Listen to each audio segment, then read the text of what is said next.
El éxito no tiene secretos. El éxito no tiene secretos. Su voz resuena siempre en el mercado y clama en el desierto, y su grito contiene la palabra voluntad. Cualquier joven que escuche y preste atención a ese grito está totalmente preparado para ascender a la vida superior. El mensaje que me gustaría dejar a los hombres y mujeres jóvenes de América es un mensaje que he estado tratando humildemente de transmitir desde mi trabajo y el púlpito durante más de 50 años. Es un mensaje cuya exactitud ha sido afirmada y reafirmada en miles de vidas cuyo progreso he tenido el privilegio de observar. Y el mensaje es el siguiente. Tu futuro está ante ti como un bloque entero de mármol.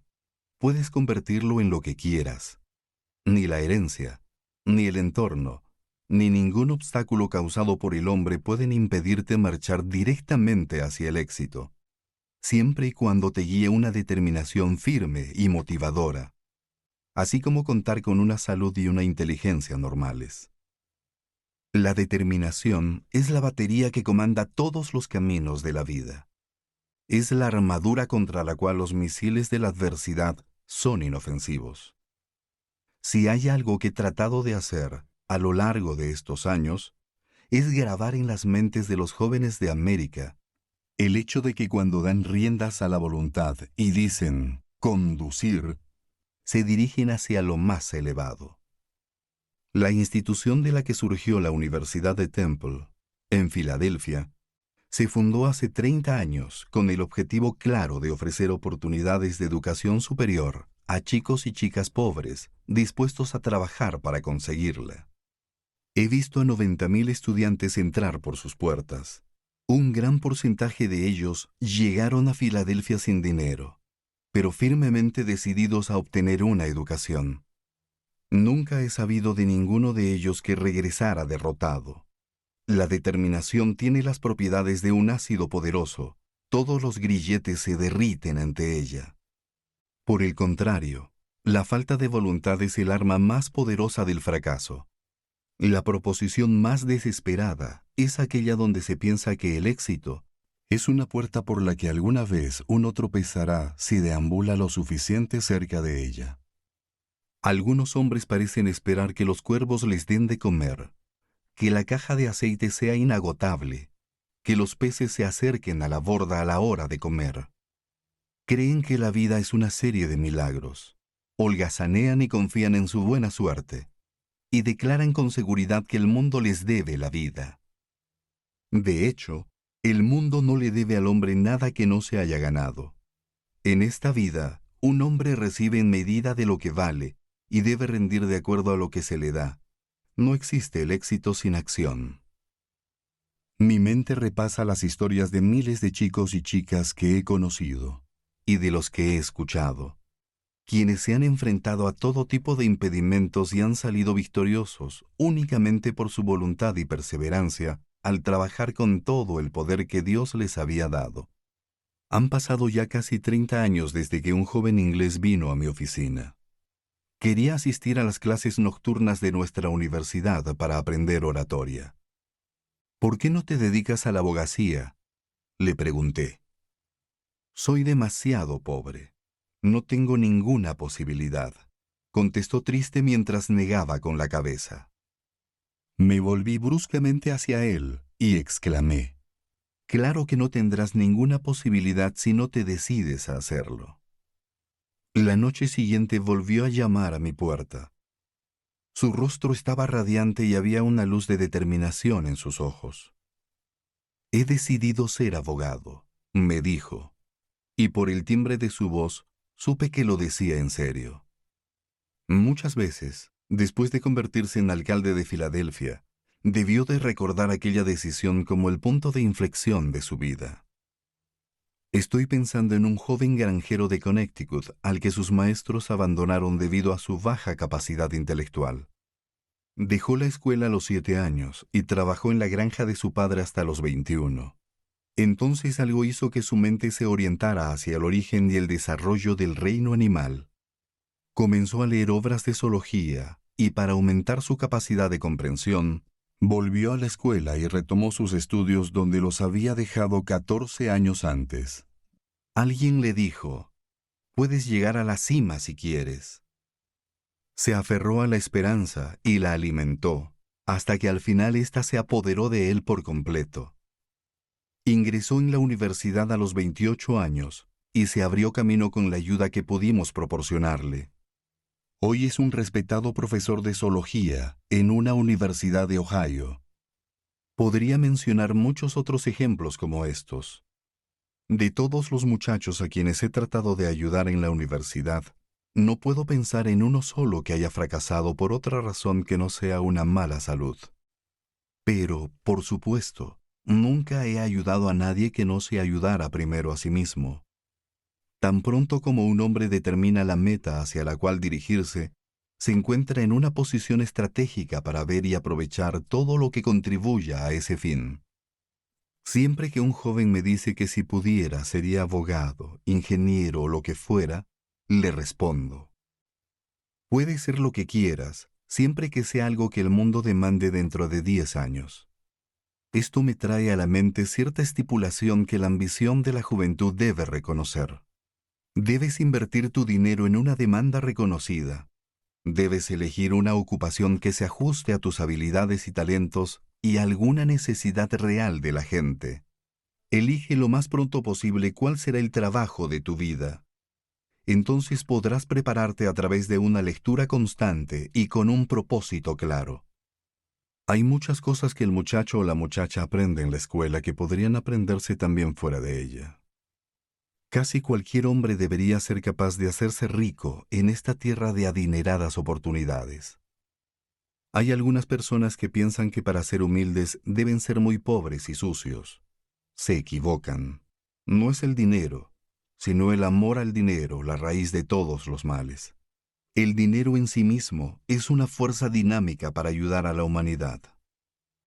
En mis conferencias, he insistido mucho en el hecho de que todos caminamos sobre acres de diamantes y minas de oro. Hay gente que piensa que su fortuna está en algún país lejano. Sin embargo, es mucho más probable que se encuentre en su propio patio o en la puerta de su casa. La mayoría de nuestros millonarios descubrieron su fortuna simplemente mirando a su alrededor. Recientemente, he estado investigando las vidas de 4.043 millonarios estadounidenses. Solo 20 de ellos empezaron la vida como chicos pobres, y solo 40 han contribuido en gran medida a sus comunidades y dividido equitativamente con sus empleados a medida que avanzaban. Asimismo, por desgracia, ni uno de cada 17 hijos de ricos muere rico. Si un hombre ha desperdiciado su tiempo durante años, ¿puede aún así desarrollar el carácter, la fuerza motriz que lo impulse al éxito? Pues, amigo mío, déjame decirte que la fuerza de voluntad no solo puede desarrollarse, sino que a menudo es pólvora seca que solo necesita una cerilla. Muy a menudo pienso en la vida de Abraham Lincoln, un hombre maravilloso, por el cual estoy agradecido de que se me permitiera conocerlo. Sin embargo, Abraham Lincoln desarrolló su determinación y fuerza de voluntad después de los 21 años. Antes de eso no era más que un vagabundo y un bonachón. Siempre he lamentado no haberle preguntado qué circunstancia en especial rompió la crisálida de su vida y soltó las alas de su voluntad. Hace muchos años, algunos estudiantes de la Universidad de Temple celebraron una reunión en un edificio situado frente al Hotel Bellevue, Stratford. Cuando salían del edificio, se fijaron en un extranjero que vendía cacahuetes en la acera de enfrente. Mientras compraban cacahuetes, se pusieron a hablar con el tipo y le dijeron que cualquiera podía obtener una educación si estaba dispuesto a trabajar por ella. El pobre muchacho absorbió con avidez toda la información que pudo obtener. Se matriculó en la Universidad de Temple y empezó por los estudios elementales. Hoy es un eminente médico en ejercicio en la capital del país. A menudo pienso en un oficinista que determinó que las ambiciones que se agitaban en su alma podían hacerse realidad si conseguía una educación. Asistió a nuestras clases nocturnas y se licenció. Ahora es el jefe millonario de una de las mayores casas de bolsa del país. Donde hay voluntad, hay un camino, pero hay que tener un poco de sentido común a la hora de elegirlo. Un general puede estar decidido a conseguir la victoria, pero si envía sus tropas a campo abierto, directamente hacia la barrida de plomo de la artillería enemiga, invita al desastre y a la derrota. El mejor general traza sus planes cuidadosamente y hace avanzar a sus tropas de modo que conserva mejor su fuerza y número. Así debe planear el hombre su campaña de la vida. Ningún hombre tiene derecho, ni para sí mismo, ni para los demás, a trabajar en una fábrica, en una tienda o en cualquier otro lugar, a menos que lo haga por elección, con o sin dinero, si tiene lo necesario para vivir. Como un hombre piensa, así es, dice el escritor de Proverbios, pero como un hombre se ajusta a sí mismo, así es realmente, después de todo. Un gran problema con muchos individuos es que están hechos de todo tipo de maquinaria que no está ajustada, que está fuera de lugar. No hay correas en las ruedas, no hay fuego bajo la caldera, por lo tanto, no hay vapor para mover el mecanismo. Algunas personas nunca se toman la molestia de medirse a sí mismas, de averiguar para qué están hechas, y luego se preguntan por qué se quedan atrás del montón. Recuerdo a una joven que me dijo que no creía que pudiera ser útil para el mundo. Le mencioné una docena de cosas que era capaz de hacer. Si te conocieras a ti misma, te dedicarías a escribir. Deberías ser escritora, le dije. Sacudió la cabeza y sonrió, como si pensara que me estaba burlando de ella. Más tarde, la fuerza de las circunstancias la llevó a tomar la pluma, y cuando vino a verme y me dijo que ganaba $3,000 al año en trabajos literarios y que pronto ganaría más, entonces me acordé de la época en que era una pobre muchacha que ganaba $3 a la semana y no se estimaba a sí misma. Hagamos esto rápido. Si te agrada el contenido de este canal y te ha sido de ayuda, ¿podrías darle clic al botón de suscribirse? Con esto, ayudarás a una persona más a encontrarse con esta comunidad. Que quieras ayudar a otros nos hace saber que eres uno de nosotros. Gracias y volvamos al audiolibro. Hay una tendencia deplorable. Hay una tendencia deplorable en muchas personas a esperar una oportunidad favorable en particular para recién adentrarse en la batalla de la vida. Algunas personas se detienen ante la oportunidad del rap, a pesar de que ésta lleva años golpeando sus cráneos resonantes. En la mayoría de los casos, varios hombres han afirmado ser los inventores de un gran invento recién comercializado y han podido demostrarlo. Pero mientras ellos estaban sentados y soñando, o tratando de perfeccionar el dispositivo, un hombre con iniciativa se levantó y actuó. El telégrafo, el teléfono, la máquina de coser, el freno de aire, la segadora, la radio y la linotipia son solo algunos ejemplos. La idea más maravillosa carece de valor hasta que se pone en práctica. El gobierno recompensa al primero que obtiene una patente o pone en práctica su invento, y el mundo hace lo mismo. Así pues, el soñador siempre se queda atrás. La verdadera fuerza de voluntad también exige concentración. Nunca olvidaré la vez que fui a ver al presidente Lincoln para pedirle que perdonara la vida de uno de mis soldados que había sido sentenciado a ser fusilado. Mientras caminaba hacia la puerta de su despacho, sentí un miedo mayor que el que había sentido nunca, cuando los proyectiles estallaban a nuestro alrededor en Antietam. Finalmente me armé de valor y llamé a la puerta. Oí una voz dentro que gritaba: «Entra y siéntate». El hombre de la mesa no levantó la vista cuando entré. Estaba ocupado con un montón de papeles. Me senté en el borde de una silla y deseé estar en Pekín o en la Patagonia. No levantó la vista hasta que hubo terminado lo que estaba haciendo. Entonces, se volvió hacia mí y me dijo: «Soy un hombre muy ocupado y solo dispongo de unos minutos. Dígame en pocas palabras qué es lo que quiere». En cuanto mencioné el caso, me dijo: «Ya lo he oído todo y no hace falta que me cuentes más.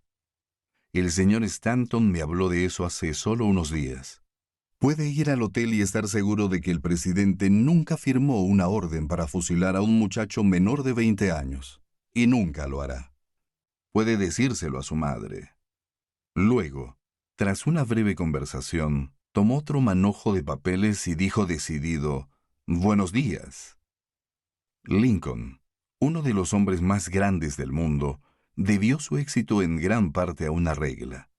En todo lo que tenía que hacer ponía toda su mente, y la mantenía hasta que la tarea estaba terminada. Eso hace grandes a los hombres en casi todas partes. Demasiadas personas se sienten satisfechas si han hecho una cosa lo suficientemente bien. Esa es una complacencia fatal, pues ha maldecido almas, arruinado empresas, destruido naciones. Si es posible alcanzar la perfección en una tarea, entonces la excelencia es lo mínimo aceptable. El gobernador Talbot de Massachusetts obtuvo su alto cargo porque el general Swift hizo una buena aplicación de la verdad al decir en la convención: «Designo como gobernador de este estado a un hombre que, cuando era un niño granjero, utilizó el azadón hasta el final de la hilera de los cultivos». Ese dicho se convirtió en un eslogan de campaña en todo el estado. Él azadonó hasta el final de la hilera. Cuando el pueblo descubrió que esta era una de las características del hombre, lo eligió por una de las más grandes mayorías jamás otorgadas a un gobernador en Massachusetts. Sin embargo, hay que tener en cuenta que no se puede abusar de nada. Los jóvenes deben trazar una línea divisoria entre el estudio que asegura la sabiduría y el que descompone la mente, el ejercicio saludable y el perjudicial, una conciencia pura y divina y una morbosa y demente, una economía cuidadosa y una tacaña, la industria que no abusa de sus poderes y la que abusa, pues solo conduce a la destrucción. La mente mejor ordenada es la que puede captar los problemas que se acumulan en torno a un hombre y resolverlos hasta llegar a una conclusión lógica. La que capta rápidamente lo que significa cualquier cosa, ya sea una exposición de bienes, una combinación de acontecimientos o lo que implica la literatura. Un hombre se compone en gran medida por las cosas que observa todos los días. La formación escolar sirve para capacitarlo y disciplinarlo, de modo que pueda leer correctamente las lecciones que brindan las cosas que ve a su alrededor. Los hombres han hecho grandes fortunas con solo usar sus ojos. Hace varios años, cené en Nueva York con uno de los grandes millonarios de la ciudad. En el transcurso de nuestra conversación, me contó algo sobre su infancia, cómo, con apenas un penique en el bolsillo, se echó una mochila a la espalda y partió a lo largo del canal de Erie en busca de trabajo. Lo pudo conseguir. Le pagaban $3 a la semana por hacer jabón blando para que los trabajadores se lavaran las manos en las esclusas. Difícilmente se puede imaginar una ocupación tan humilde. Pero este muchacho mantenía los ojos abiertos. Se dio cuenta de las desventajas del jabón blando y se puso manos a la obra para fabricar uno más duro. Finalmente, lo consiguió. Y su éxito le generó muchos, muchos millones. Cada persona está diseñada para un trabajo específico en la vida, capacitada para un rubro en particular. Ante Dios tiene derecho a ese rubro. Si eres una excelente ama de casa, no deberías estar dirigiendo un telar, y es tu deber prepararte para entrar en la primera oportunidad sobre el rubro para la que estás capacitada. George W. Shiles, propietario del Philadelphia Ledger, vendía periódicos delante de este edificio. Me contó que lo miraba y se repetía una y otra vez que algún día Sería dueño del gran periódico. Cuando les hablaba de su ambición a sus socios, se reían de él.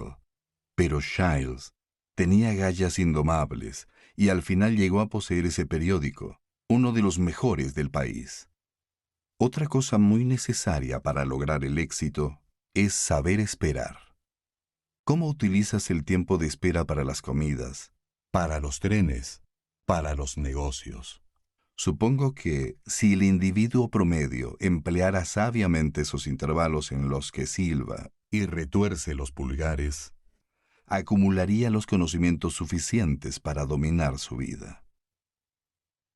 Recorrí el Senado de los Estados Unidos en 1867 y pregunté a cada uno de los miembros cómo había recibido su educación temprana. Descubrí que un porcentaje considerable de ellos simplemente había aplicado de manera adecuada sus momentos de espera. Incluso Charles Abner, licenciado universitario, me dijo que había aprendido más de los libros que había leído fuera de la universidad que de los que había estudiado dentro. El general Burnside, que entonces era senador, dijo que siempre traía consigo un libro al taller donde trabajaba. Antes de dejar el tema del poder de la voluntad, hay una cosa que quisiera decir. Una voluntad verdadera debe tener una consideración decente por la felicidad de los demás. No te obsesiones tanto en tu propia misión que olvides ser amable con las personas, pues no habrás cumplido con todos los deberes si no eres amable. Los enemigos y la ignorancia son las dos cosas más caras en la vida de un hombre. Yo nunca me hago enemigos innecesarios, cuestan demasiado.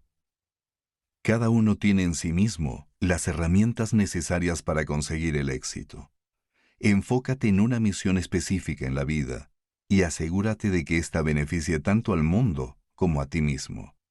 Recuerda que nada puede resistir la determinación de una voluntad decidida, a menos que se trate de otra voluntad igualmente decidida.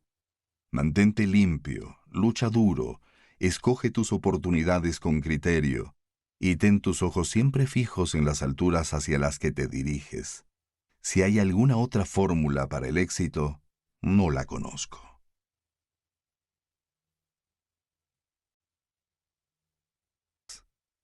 La biografía de ese gran patriota. La biografía de ese gran patriota y estadista, Daniel Manning, de Venecia, Italia, contiene un ejemplo muy romántico de las posibilidades de la fuerza de voluntad.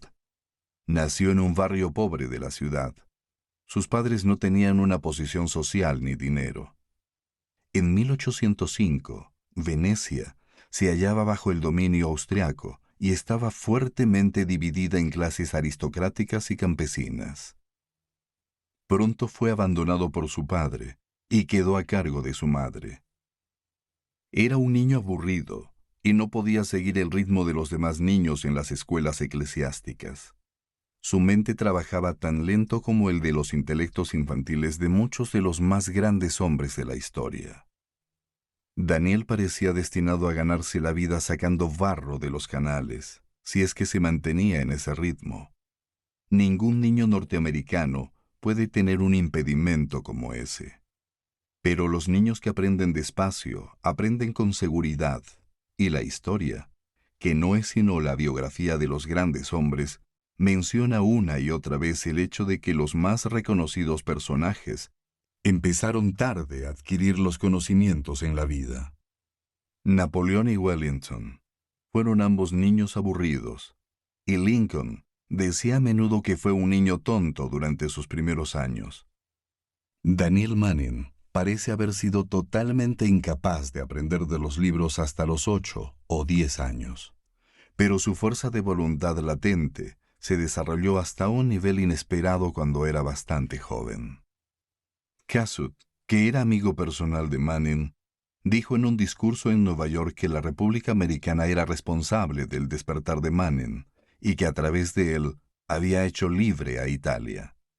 Parece ser que un capitán de barco americano, mientras descargaba un cargamento en Venecia, contrató a Daniel como chico de los recados, y cuando el barco zarpó, el capitán le regaló un ejemplar con bordes dorados de las vidas de George Washington y John Hancock en un solo volumen. El capitán, que había caído muy bien a Daniel, le hizo prometer solemnemente que aprendería a leer el libro, pero Daniel ignoraba por completo la lengua inglesa y solo había aprendido algunas frases del capitán. El regalo de ese libro hizo de Venecia una república. Llevó a ese estado a la adopción de secciones de la Constitución de los Estados Unidos y llevó los principios a la Constitución de Italia Unida. Aquel libro despertó la fuerza de voluntad del laborioso y aburrido muchacho. Incluso su madre protestó por la pérdida de tiempo que suponía para él intentar leer en inglés cuando era incapaz de conquistar las cartillas en italiano. Pero consiguió un libro de frases y de gramática, y los pagó con trabajo duro. Con aquellas rudimentarias herramientas, y sin maestro que le enseñe, se empeñó en leer aquel libro.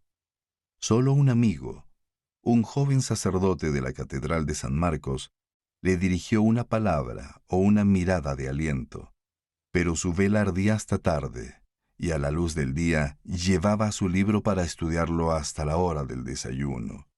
Luego venía el trabajo diario como mensajero o gondolero.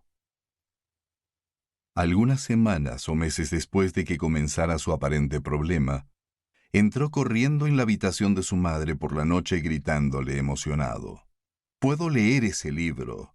¡Puedo leer ese libro!». Llega un momento en la vida de todo estudiante aventajado de una lengua extranjera en que de repente despierta la conciencia de que puede pensar en esa lengua. A partir de ese momento, el trabajo es siempre fácil. Debió ser un cambio psicológico similar al que se produjo en el intelecto de Daniel.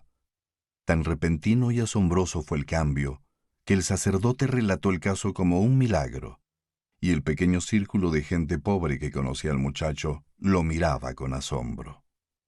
El cónsul general Sparks, que representó a los Estados Unidos en Venecia en 1848, escribió que Manning menciona a menudo su renacimiento intelectual, y su éxito en leer la vida de Washington en inglés lo anima en las difíciles y peligrosas empresas relacionadas con los esfuerzos de Venecia por liberarse. Cuando Daniel empezó a apreciar su capacidad de determinación y perseverancia, su ambición y esperanza le aportaron una visión más amplia de la vida. Decidió aprender de otras maneras. Tomó los libros de texto y los dominó a fondo, y llegó a ser conocido como un muchacho que trabaja despacio, pero que hace las cosas bien. Pronto encontró ayudantes entre amables caballeros y consiguió empleo en una librería. Los relatos de su persistencia y sus logros son tan emocionantes y fascinantes como cualquier romance que acaba. Consiguió una educación universitaria, reconocida por la Universidad de Padua. Estudió Derecho y fue admitido en el Colegio de Abogados cuando tenía 22 años. Los jueces austriacos no lo admitieron en sus tribunales, y se rumorea que visitaba su despacho diariamente durante casi 2 años antes de tener un cliente que le pagara. Pero su fuerte voluntad, reflejada en su perseverancia a pesar del hambre, le hizo ganarse el respeto y el amor de la hija de un rico patricio. Y llevaban poco tiempo casados cuando los austriacos confiscaron los bienes de su suegro, debido a las sospechas que circulaban sobre su relación secreta con los americani. Los austriacos llamaron a esta sociedad secreta patriótica los Carbonari, y Manning se convirtió en el espíritu dirigente de la rama veneciana. Su voluntad parecía inquebrantable. Rechazó la presidencia en 1832, cuando la revolución sacudió las tiranías de toda Europa, y Venecia volvió a caer bajo el control austriaco.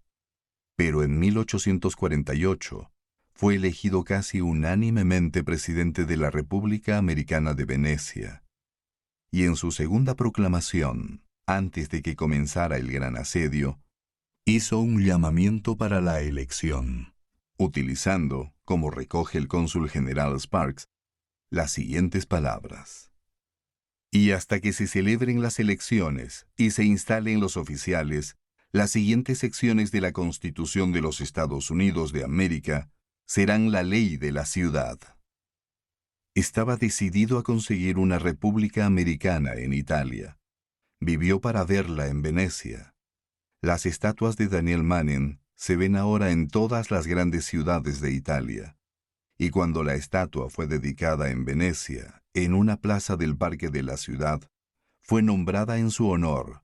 Fue llamado el padre del nuevo reino de Italia.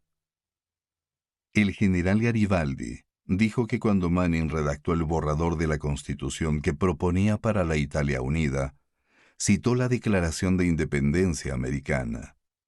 El general dijo también que Manning insistía en que el gobierno de Italia debía ser como la República Americana, y que fue difícil convencer a Manning de que un rey, como se denominaba en aquel entonces, podía ser tan limitado como un presidente.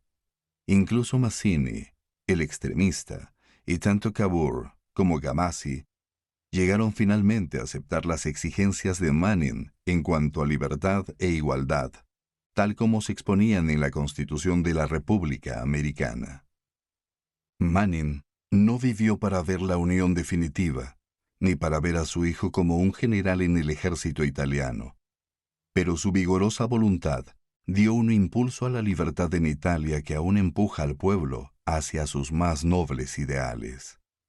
Lo que el hombre ha hecho, el hombre puede hacerlo, y lo que hizo Manning puede volver a hacerse en otras realizaciones. El lector normal nunca se preocupó de que se localizara el Polo Norte, y tampoco le importa si se ha descubierto.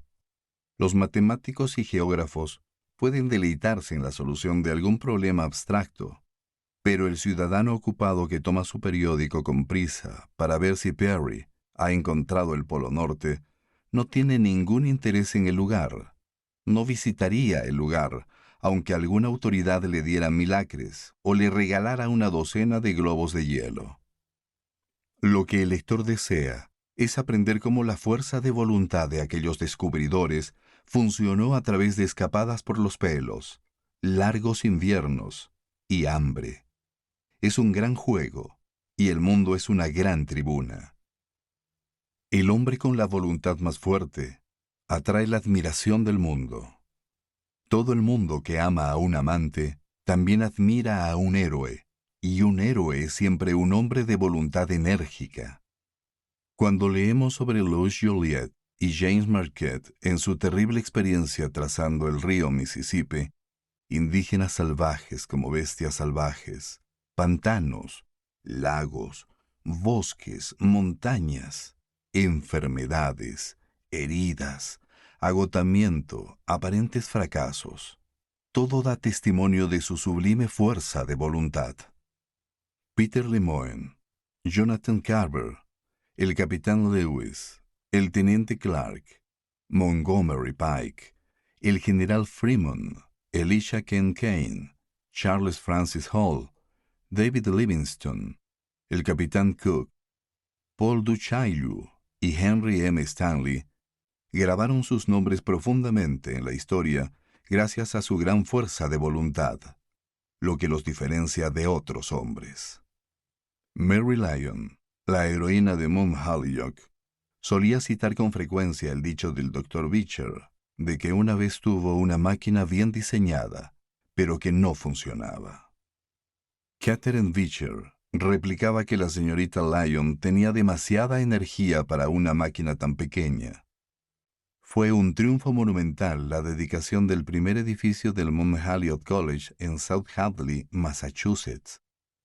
La señora Deacon Porter escribió a Henry Ward Beecher: «Ojalá hubieras podido ver la cara de la señorita Lyon mientras la procesión avanzaba por la calle.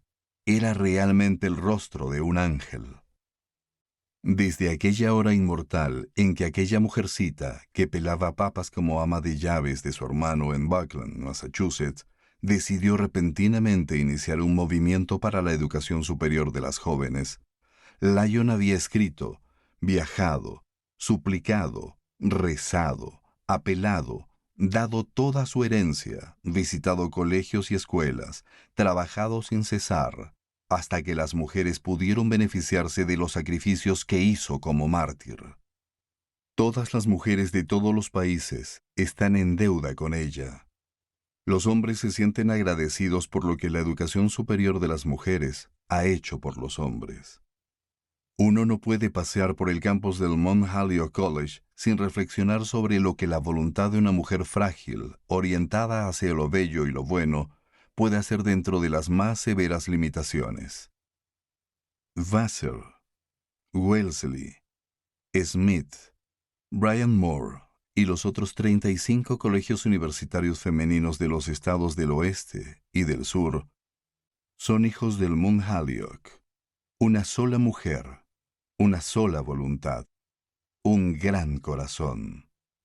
Dios la ve y ordena que sus fuerzas la ayuden. Richard Arkwright, Stephenson y Edison, en la búsqueda de un invento, de semblantes serios y determinación, trabajan hasta la madrugada.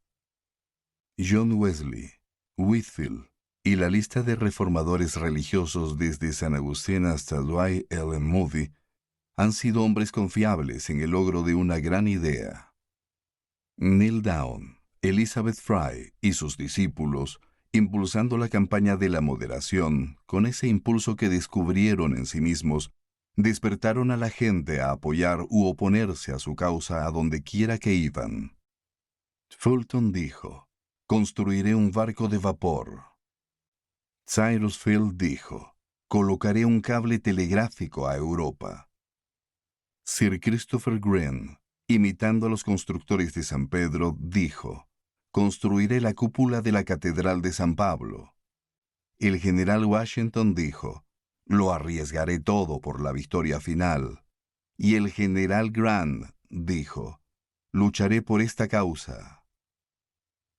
Cuando Abraham Lincoln rindió su elocuente homenaje a Henry Clay en 1852, dijo, «El ejemplo de Henry Clay nos enseña que difícilmente se puede ser tan pobre como para, si se quiere, adquirir la educación suficiente para desenvolverse respetablemente en el mundo. Para tales hombres, las cabañas de madera eran universidades». Daniel Webster decidió, al final de su jornada de trabajo arando un pedregoso campo en las colinas de New Hampshire, que sería estadista. Thomas H. Benton, cuando casi todos los hombres suponían que las tierras vírgenes eran inconquistables, decidió impulsar la República hacia el oeste, hasta las montañas rocosas. Salmon P. Chase, desde que dirigía el transbordador del río Cuyahoga, guardaba en su libro de bolsillo un lema: «Donde hay voluntad, hay un camino». Charles Sumner tenía la desagradable costumbre de hablar de sí mismo y presumir de sus conocimientos. Un día, James T. Fields le dijo sin tapujos que era un rasgo de debilidad. El señor Sumner dio las gracias al señor Fields y le dijo que había decidido dejar de hablar de manera tan necia. Luchó contra sí mismo y venció, escribió el señor Fields. James G. Blaine, en la Universidad de Washington, Pensilvania, vio a un estudiante que se había dedicado demasiado al fútbol, llorando por no haber aprobado un examen. Conmovido por el fracaso de este estudiante, James le dijo a su madre que no jugara otro partido de fútbol mientras estuviera en la universidad. El estudiante mantuvo su determinación firme durante todo el curso. Cuando James A. Garfield ganaba su matrícula como compañero en el Hiram College, decidió que el primer toque de la campana debía ser exacto y preciso para todo el año. El presidente del colegio declaró que la gente del pueblo ajustaba sus relojes por esa campana y que ni una sola vez en el año se había adelantado o atrasado un minuto. A los 18 años, Grover Cleveland cambiaba de trabajo constantemente y los hombres predecían que sería una desgracia para su padre, quien era un humilde predicador. El señor Cleveland dijo en un discurso que, como Martín Lutero, fui detenido en mi camino por un rayo. No se sabe a qué se refería, pero sí parece que decidió firmemente que elegiría una vocación y se ceñiría a ella. Se decidió por el derecho, y estaba tan decidido a conocerlo que permaneció en el despacho de su tutor 3 años después de haber sido admitido en el colegio de abogados, y allí continuó sus estudios con perseverancia.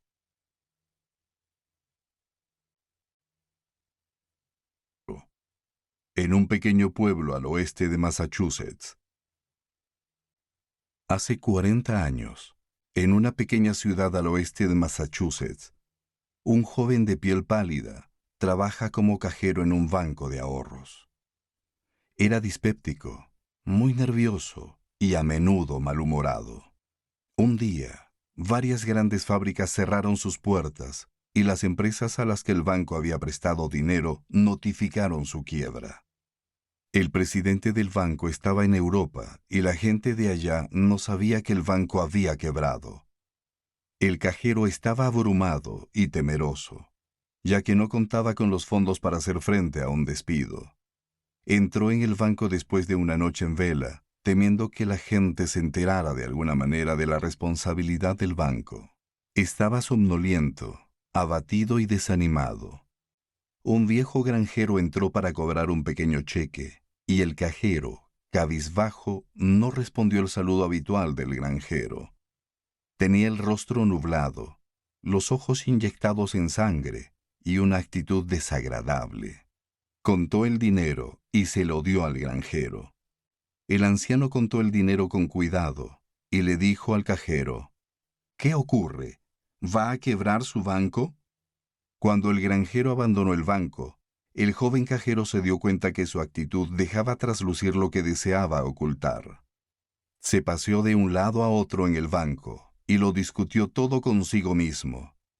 Entonces, decidió mostrarse de buen humor, valiente y fuerte. Se obligó a sonreír, y pronto fue capaz de reírse de sí mismo por presentar una actitud tan ridícula. Recibió al siguiente cliente con un cordial saludo y de buen humor. Durante toda la mañana, se mantuvo firme para que la tristeza no lo invada de nuevo. Hacia el mediodía, llegó el diario de Boston, y tan pronto como se anunció la posible quiebra de aquel banco, la noticia corrió por toda la ciudad, y una multitud salvaje lo asaltó gritando por su dinero. Pero el alegre cajero los recibió con una sonrisa y se burló de su enojo. Uno de los hombres que reclamaba su dinero era un viejo alemán que, al ver que la cajera contaba el dinero tan campante y alegre, sacó su libreta y dijo: «Si tiene el dinero, no lo queremos ahora, pero creíamos que no lo tenía». Aquella sugerencia hizo reír a la multitud, que en media hora se había marchado, y los que habían sacado su dinero, en muchos casos pidieron al cajero que los devolviera. El cajero es ahora un exitoso fabricante y director de ferrocarril, de corazón fuerte y alegre. A menudo habla sobre la pelea que tuvo aquella mañana y cómo superó su yo débil e insignificante. Es prioridad valorar el autocontrol. Un hombre de Cooperstown, Nueva York, visitó St. Anthony Falls, en Minnesota, a principios de los años 50 del siglo pasado, y se burló del ridículo molino que producía unos cuantos sacos de harina y aserraba solo unos cuantos miles de metros de madera.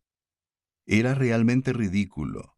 No se le ocurría otra comparación que un elefante dibujando un juguete de hojalata para bebés. Su risa dio lugar a una acalorada discusión e investigación. Se pidió a un oficial del ejército de Fort Snelling, que era ingeniero civil, que hiciera una estimación de la potencia del río Mississippi en las cataratas de San Antonio. Su informe fue increíble. Dijo que había energía suficiente para hacer girar las ruedas para moler 10.000 barriles de harina al día y para cortar troncos en millones de metros cuadrados de tabla cada hora. La estimación estaba por debajo de los hechos, pero no fue aceptada durante 10 años. Entonces se construyó el fuerte dique que levantó la gran ciudad de Minneapolis, la cual representa la civilización más avanzada y exitosa de nuestra época. Sin embargo, todavía se desperdician 10.000 caballos de fuerza. En la primera fábrica de papel construida en South Hadley Falls, Massachusetts, la potencia utilizada era inferior a 100 caballos, pero un ingeniero contratado por el señor Chapin, de Springfield, para determinar la posible potencia del río Connecticut, informó que ésta era tan grande que la sorpresa e incredulidad en sus cifras pospuso durante mucho tiempo la construcción de todas las empresas propuestas. Pero un pobre hombre, decidido a hacer algo al respecto, promovió un sistema de canales que ahora utiliza el agua de tal manera que una gran ciudad, que al año fabrica productos valorizados en muchos millones y obtiene de ella comodidad y riqueza. A pesar de lo masivas que son las actuales obras de Holyoke, a menudo se lamenta que gran cantidad de energía hidráulica siga pasando por encima de la poderosa presa, y se ridiculiza la poca fe de aquellos que intentaron aprovecharla. La mente de una persona joven está llena de una gran capacidad intelectual. Es razonable concluir que ninguna mente ha dado jamás lo mejor de sí misma, y que ninguna fuerza de voluntad ha sido ejercida hasta desarrollar su máxima capacidad. Pero lo primordial en la formación de un carácter noble es obtener una apreciación completa de la fuerza latente o no utilizada que cada individuo posee. Cuando uno, sin ser egoísta, se da cuenta de lo mucho que puede hacer con su energía no utilizada, entonces debe elegir cuidadosamente a qué dedicará su poder. A menudo se desperdicia el gran poder de la voluntad en metas poco importantes, y la gran capacidad intelectual, que podría ser utilizada en la fabricación de maquinaria para mejorar el mundo, se emplea en fabricar algo inútil. La mente se puede comparar a un generador eléctrico. Esta comparación es precisa. Es una fuente de energía automática y autorrecargable que, cuando se aplica a una tarea valiosa o a un propósito elevado, distribuye felicidad, progreso e inteligencia a la humanidad y, como consecuencia natural, trae riquezas y honor a su dueño trabajador. Hace 40 años, estaba en boca de casi todos los maestros y padres la fascinante historia de un muchacho de Massachusetts, cuya historia demuestra de manera contundente el poder de la voluntad, que está latente en todos nosotros. No necesito exponer los detalles de su vida, ya que lo único que necesitamos aquí es lo que demuestra. Un joven estaba sentado en un barril en la puerta de una tienda de ultramarinos, en un pequeño pueblo no muy lejos de Boston. Era hijo de un industrioso mecánico que había abierto un pequeño taller para fabricar y reparar utensilios agrícolas, como rastrillos, azadones y palas. Pero el hijo, estimulado por una madre comprensiva, no quería trabajar. Entonces se dejó llevar por las cartas, la bebida y las malas compañías. No quería ir a la escuela, era una constante preocupación para sus padres y se convirtió en el tema de conversación de los vecinos. O estaba enfermo de tos, o fingía tener miedo a la tuberculosis. El consejo del médico de ponerlo a trabajar al aire libre no fue cumplido por su ansiosa madre. Era un buen ejemplo de los miles de jóvenes que se ven ahora en las tiendas y tabernas del campo. Tenía, sin embargo, la inusual desventaja de recibir comida y ropa sin esforzarse por conseguirlas. Si ejercía su voluntad, era para darse caprichos. Una vez le oí hablar de aquellos días y citó a Virgilio al decir que el camino hacia el Averno es fácil. Una noche, con las manos en los bolsillos, se acercó a la tienda y a la oficina de correos para reunirse con otros jóvenes y jugar a las damas. Bajo la única farola que había cerca de la tienda, un vendedor ambulante de medicamentos patentados había abierto un lateral de su carro y anunciaba su cura universal. El muchacho, que entonces tenía unos 19 años, escuchaba desganado las canciones y las historias que contaban en el lugar, pero no estaba tan interesado como para enterarse de lo que se ofrecía a la venta. El vendedor de medicinas levantó una cadena compuesta de varios anillos aparentemente sólidos que desmontó con habilidad. Luego ofreció $1 a quien uniera los anillos como estaban antes. El rompecabezas captó la atención del descuidado muchacho. Al pasar los anillos de uno a otro, llegaron hasta él. Los miró y dijo, «No puedo hacerlo», y los pasó. El vendedor ambulante yanqui gritó al muchacho, «Si continúas hablando así, acabarás en el asilo de los pobres». El joven se sintió herido de corazón por la pequeña reprimenda. Se sintió inclinado a contestar con enojo, pero le faltó valor. Después de que los otros muchachos tuvieran la oportunidad de ver los anillos, pidió examinarlos de nuevo, pero seguía sin ver la manera de cortar o abrir el sólido acero, y, desdeñosamente, los arrojó al vendedor ambulante y gritó, «Estás bromeando, eso no se puede hacer». El sonriente vendedor enrolló los anillos en una cadena en un instante y, arrojándosela al muchacho, sarcásticamente le dijo, «Llévatelo a casa, a tu madre. Ella puede hacerlo». El joven, avergonzado y furioso, tomó la cadena, se escabulló de la multitud y se fue a casa, entrando en su habitación por la escalera de atrás. Odiaba al vendedor ambulante con todas sus fuerzas, pero se despreciaba a sí mismo, y debió haber llorado mucho esa noche. A la mañana siguiente, se sentó a un lado de la cama, contemplando la cadena, mucho después de que su padre se hubiera ido a trabajar. Fue una batalla terrible. Todos los que triunfan deben librar esa batalla hasta la victoria en algún momento, o la vida es un fracaso. El que se conquista a sí mismo puede conquistar a otros hombres. Quien no tiene dominio propio no puede dominar a los demás. Por primera vez aquel muchacho fue consciente de su falta de voluntad. Se sintió muy avergonzado.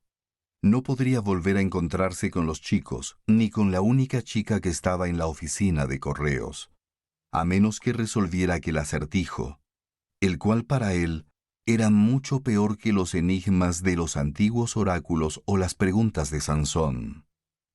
No hay victoria tan gloriosa para ningún hombre como aquella en que se levanta sobre su yo muerto y puede gritar con una confianza inquebrantable, «Yo lo haré». La batalla de aquel joven fue una gran tensión para el cuerpo y el alma. Se repetía una y otra vez que resolvería ese enigma. El hambre le tentaba mucho, pues no se detenía a comer. Decidió triunfar solo y no pidió ayuda ni siquiera a su madre. Aquella noche, los anillos se le deshicieron en las manos y rodaron por el suelo. Había ganado. La vida tiene pocas alegrías como aquella hora de victoria. Los anillos tenían poco valor como piezas de acero, pero el triunfo sobre sí mismo valía millones para él y 1.000 millones para su país. A la mañana siguiente, sus padres se sorprendieron al verlo primero en la mesa del desayuno. Les contó que había resuelto el rompecabezas y les dijo a sus asombrados pero encantados padres que ya había holgazaneado bastante y que había decidido estabilizarse y hacer cosas. Pidió un puesto desafiante en la tienda, y esa semana inició una victoriosa carrera en la que logró grandes éxitos, parecidos a los de otros con experiencia similar. Su salud mejoró, su trabajo se hizo rentable, se desarrollaron nuevas ideas de negocio, y en pocos años controló el negocio y distanció a todos los competidores exteriores. Le dijo a su mujer, «Tendré $1.000.000 y cada dólar será limpio y honesto». En aquellos días, 1.000.000 parecía una montaña de oro, pero lo consiguió y aumentó el sueldo de sus trabajadores.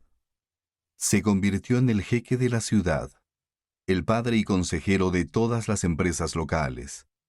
Fue enviado al Congreso por un voto casi unánime. Durante 11 años, fue un consejero seguro de la administración en Washington. y fue un amigo íntimo y partidario de confianza del presidente Lincoln.